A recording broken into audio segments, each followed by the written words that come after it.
మురళీకృష్ణ అయితే పోలీస్ స్టేషన్కి వెళ్ళి ఇలా చెప్తూ ఉంటాడు. నా బావమరిది విక్రమాదిత్య నా పాపని కిడ్నాప్ చేశాడు అని చెప్తూ ఉంటాడు. ఇక పద్మావతి, విక్కీ వాళ్ళైతే వరలక్ష్మి వ్రతంకి అయితే రెడీ అవుతూ ఉంటారు. అలా వరలక్ష్మి వ్రతంకి రెడీ అయ్యి పూజలో కూర్చుంటూ ఉంటారు. ఇక పోలీస్ అయితే ఇదంతా ఎందుకు జరిగింది అని అంటే ఆస్తి తగాదాలు సార్ అని అయితే అంటూ ఉంటాడు. ఇదే నిజమైతే నేను మీ పాపని మీకు ఇచ్చే బాధ్యత నాది అని పోలీస్ అంటూ ఉంటాడు. ఆ మాటలకి మురళీకృష్ణ అయితే చాలా హ్యాపీగా ఫీల్ అవుతూ ఉంటాడు. ఇక వరలక్ష్మి వ్రతం అయితే పద్మావతి అందరూ వాళ్ళైతే చేసుకుంటూ ఉంటారు. ఇక పద్మావతి వరలక్ష్మి వ్రతంలో అమ్మవారి పాట పాడుతూ ఉంటుంది. అలా పాడుతూ విక్కీ అయితే పూజ చేస్తూ ఉంటాడు. పద్మావతి అమ్మవారి పాట పాడుతూ ఉంటే అందరూ వెనకాతల వింటూ చాలా అలా కథనైతే ఆలకిస్తూ ఉంటారు. ఇక పద్మావతి, విక్కీ అందరూ అయితే పూజలో కూర్చొని చాలా చక్కగా పూజ అయితే చేసుకుంటూ ఉంటారు. అరవింద్ అయితే తన ఇంట్లో వంటగది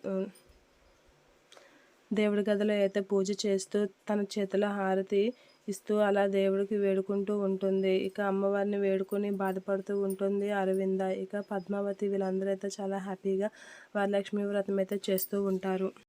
మురళీకృష్ణ అయితే ఎలా అయినా మీ సంగతి తేలుస్తాను అని అయితే అనుకుంటూ ఉంటాడు.